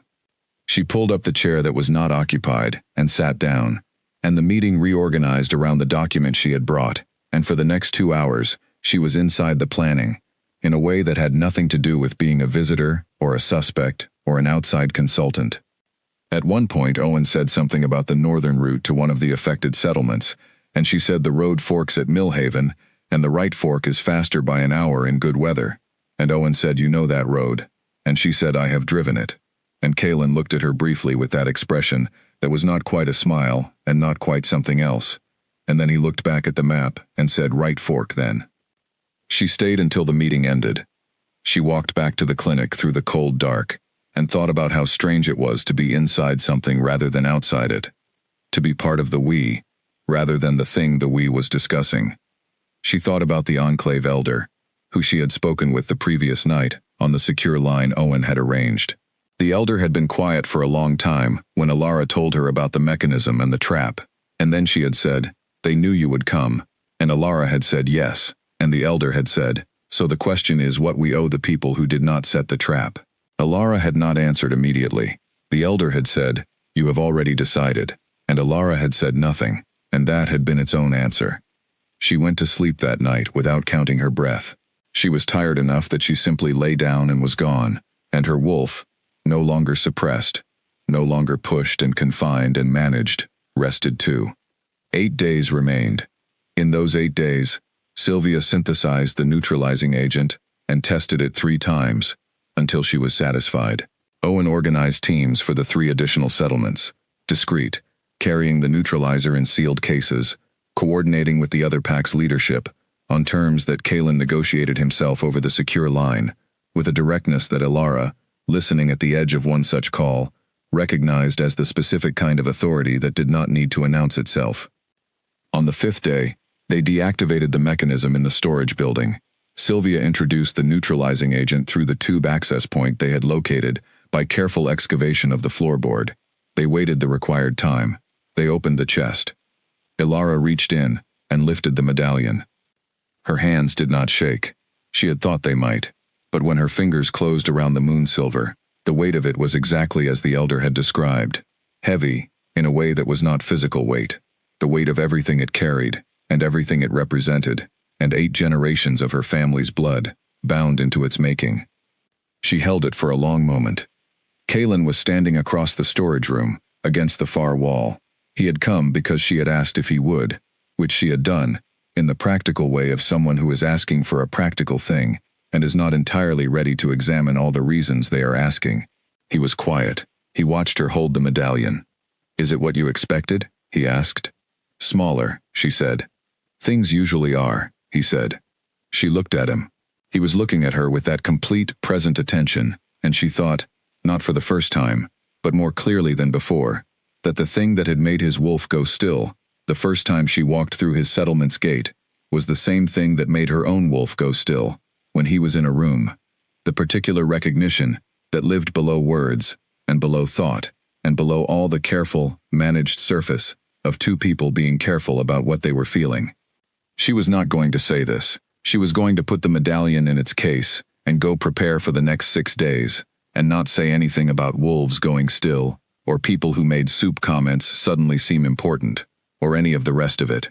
She was going to be practical. "We need to get this to the enclave within 7 days, she said. "The eastern road is clear," he said. "Owen has arranged an escort." She looked at the medallion. She put it in the padded case Sylvia had prepared. She latched the case. She stood up. "Thank you," she said. "Not for the escort. For everything around it. The 12 days, the not asking her to leave, the soup." He looked at her steadily. "You took a silver bolt for me," he said. "The accounting is not in my favor." She thought about saying something to this. She decided not to, and turned toward the door, and he moved to open it for her, and they walked out of the storage building into the cold morning air side by side. The escort was 6 wolves, and a vehicle that had been reinforced for northern road travel. Owen was going. 2 of the wolves were ones Ilara had treated. She recognized their faces, and they recognized hers, and there was a particular quality to the nods they gave her that was different from the nods she had received in the first days.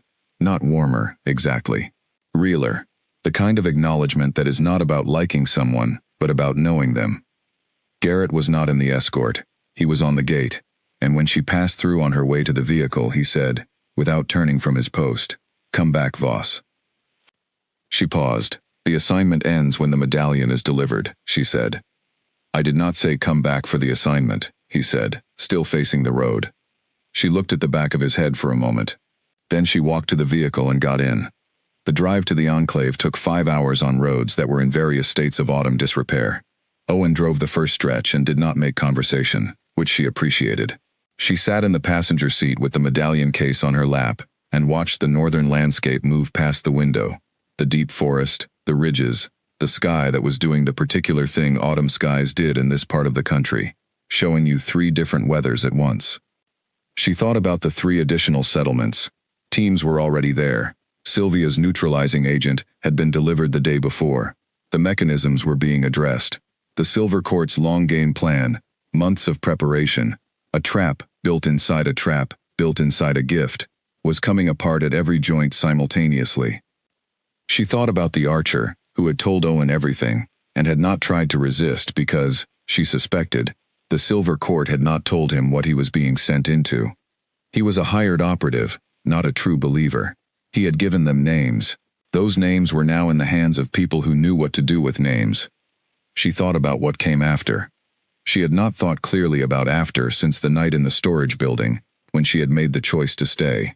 She had been moving through days with the focused, practical energy of someone who has a deadline and a lot of work, and cannot afford to look up from the work long enough to see where the deadline is taking her.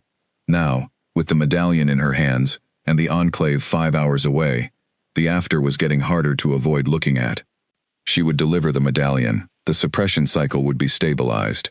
The enclave would be safe through the next moon cycle and the ones after, because without the medallion in the Silver Court's possession, they would not have the leverage they had been planning to use.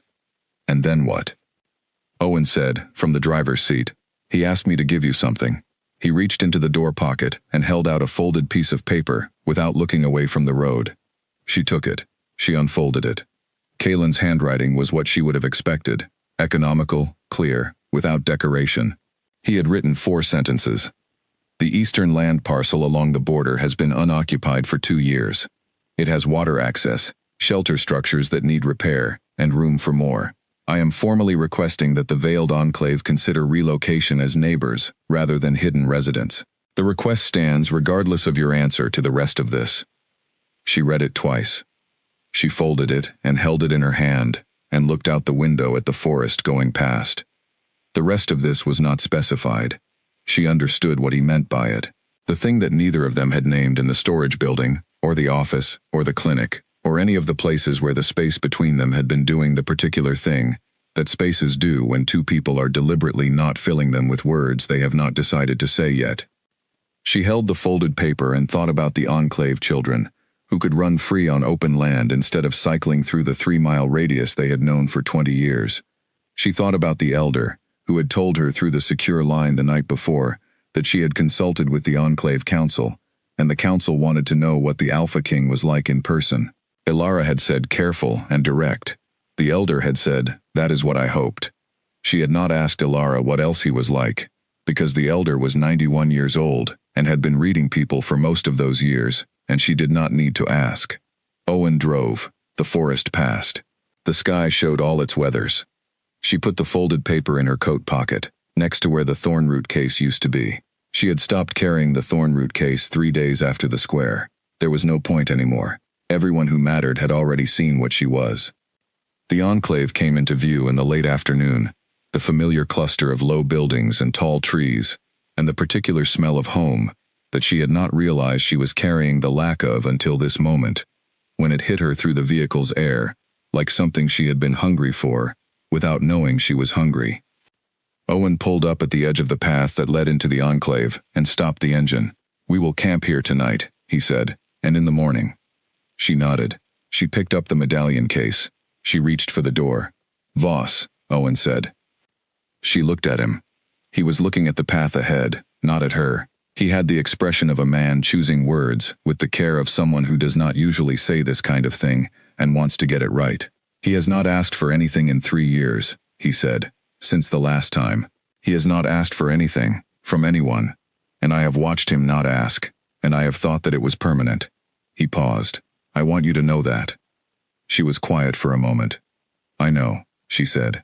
It came out quieter than she had intended. Owen nodded once. She got out of the vehicle and walked up the path.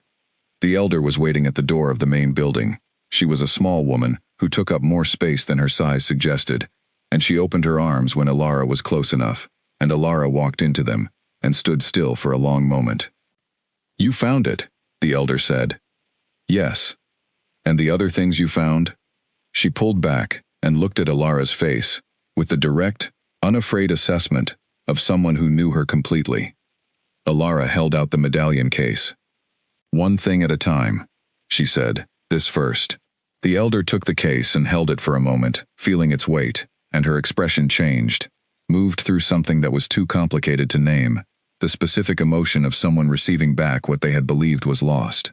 Then she composed herself with the same quiet efficiency that Ilara had always admired in her, and said, Come inside. You need to eat something, and I need to hear everything. Ilara went inside. She ate, she talked. She told the elder everything, in the same plain, full way she had told Kalen, and the elder listened with those sharp old eyes and asked very few questions and let the story come at its own pace. When Ilara was done, the elder sat for a while. Then she said, He came here. Ilara looked up. What? 2 days ago. The Alpha King. He came alone, with no guards, and he introduced himself to the children by name, and told them he was a friend, and that the settlement to the south had people who wanted to know them. The elder's expression was entirely neutral in the way that contained things were neutral. He played a game with the children. I cannot tell you what game, because I was too far away to see, but the children talked about it for the rest of the day. She paused. He did not tell me he was coming. He did not ask for anything. He stayed for 2 hours and left. Ilara sat with this for a long time. He did not tell me he was going, she said finally. No, the elder agreed. He did not think he needed to explain kindness.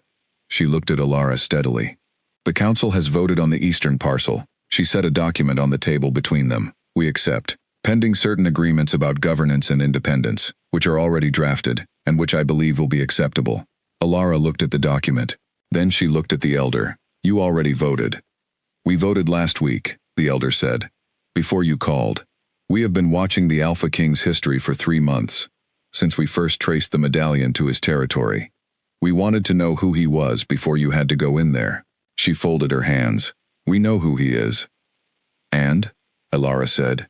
And the council voted unanimously, the elder said, which has not happened about anything, since we agreed on the boundary rules in 1987. She stood and picked up the medallion case. I am going to complete the anchoring ceremony. Eat something else. You look like you have not been sleeping. I have been sleeping, Alara said. Better than usual, or worse? Alara thought about the last 2 weeks. The nights she had fallen asleep without counting, without managing, without suppressing anything. The particular quality of sleep that came when the thing you were hiding was not being hidden. Better, she admitted. The elder nodded, as if this confirmed something. She walked toward the inner room.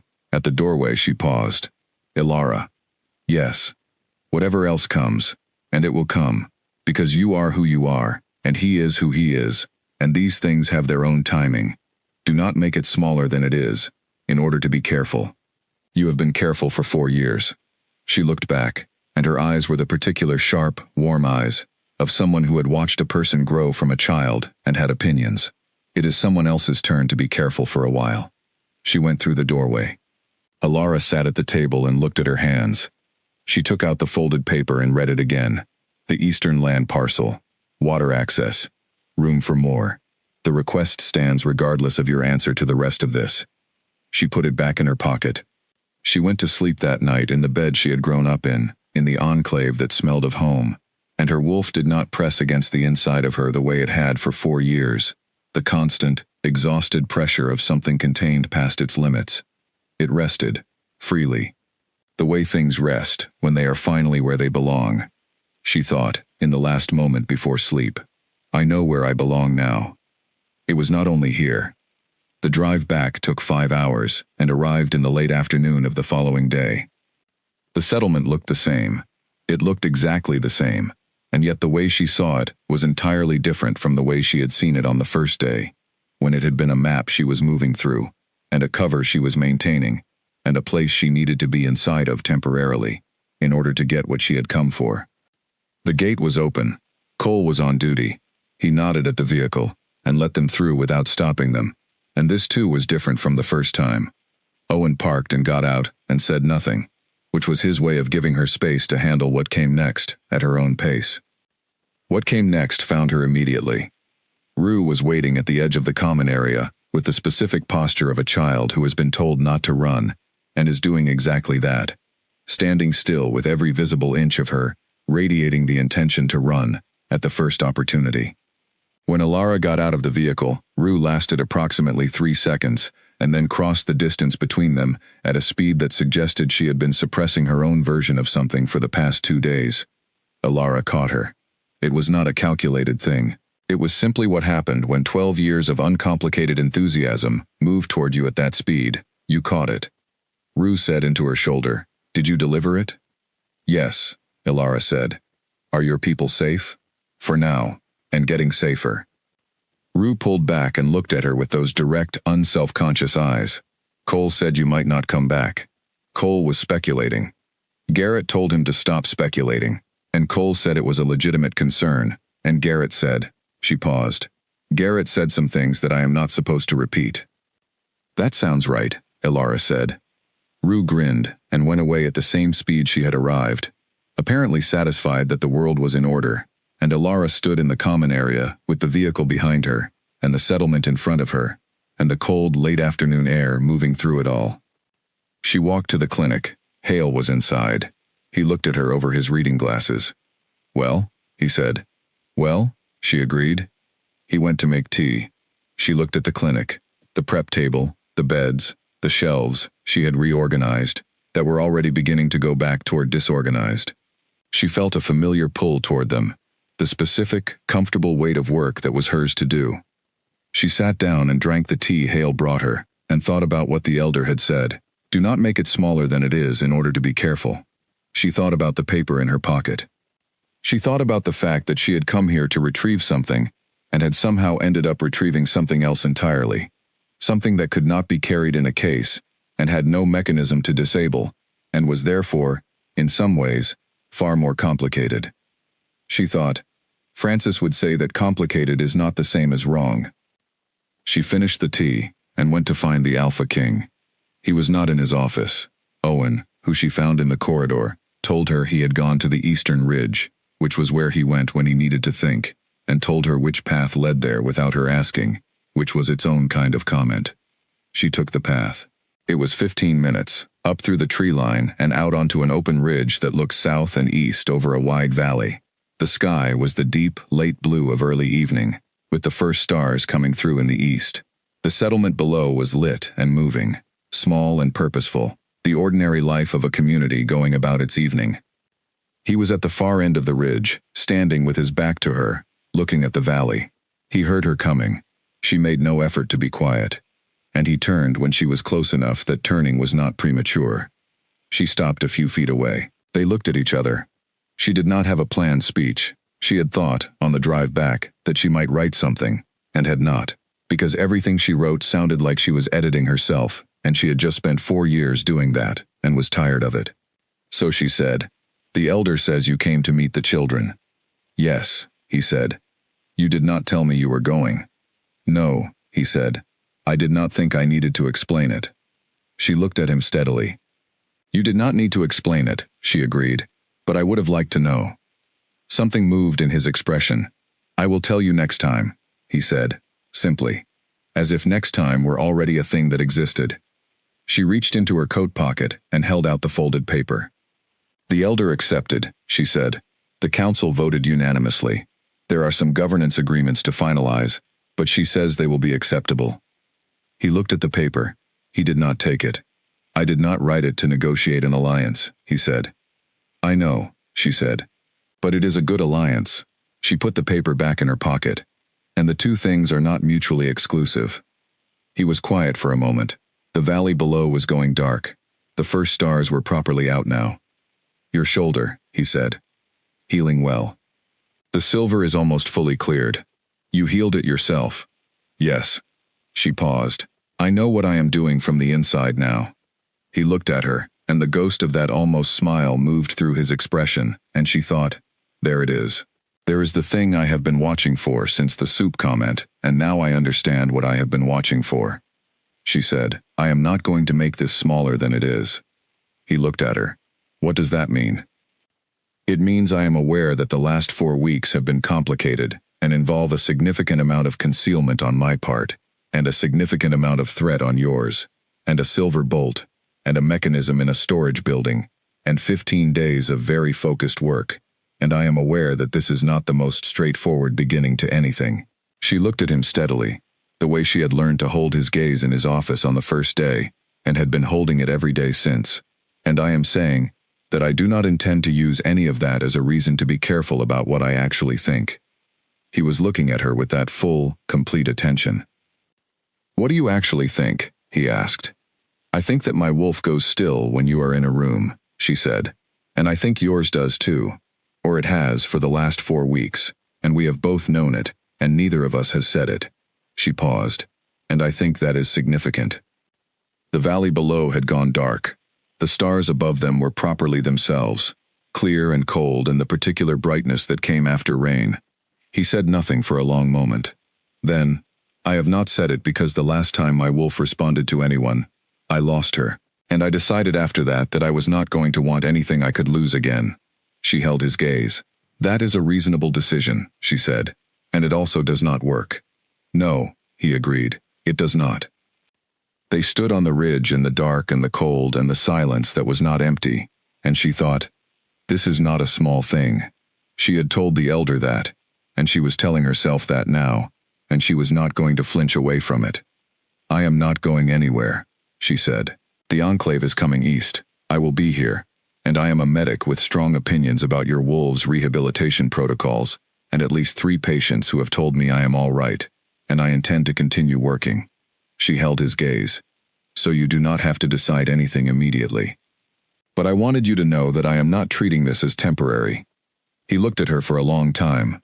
Then he moved, not to close the distance between them, not in a dramatic way, but to stand beside her, facing the valley, the way you stand beside someone when you have decided to look at the same thing. Their shoulders were not touching.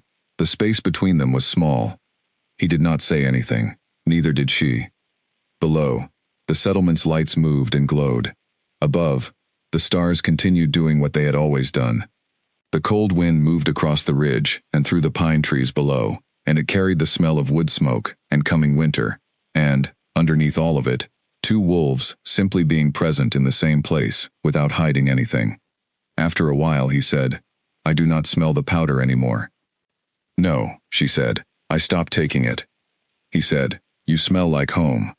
She was quiet for a moment. The word landed in her the way important words do, not loudly, but with weight. The kind of weight you feel in your chest rather than hear with your ears. She said, "I think that might be the most useful thing anyone has said to me in a very long time." He looked at her. That almost smile was not almost anymore. It was simply there, quiet and real, the expression of a man who has not had reason to smile in 3 years, and is finding that the muscles still know how. She did not look away. She had come to this settlement to retrieve something small and necessary, and she had done that, and the enclave was safe, and the medallion was home, and the Silver Quartz plan had failed at every joint simultaneously.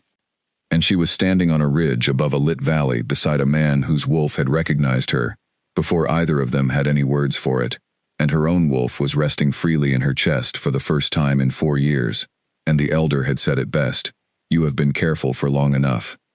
She looked at the valley. He looked at the valley. The stars continued overhead. Below, in the settlement that was becoming home in the most careful and real and unmanageable way, Rue was probably being told to go to bed. Garrett was probably on his second watch of the night. Hale was probably reading and letting his tea go cold. Sylvia was probably making notes about the compound they had neutralized, and wondering already about the next problem worth solving. And Owen, somewhere in the main hall, was probably allowing himself one very small, very private expression of relief that no one was there to witness. She had come here to retrieve one small thing. She had accidentally become the thing she had been hiding from for 4 years, someone who belonged somewhere. The wind moved across the ridge. The settlement glowed below. Neither of them moved, and neither of them needed to. This was enough.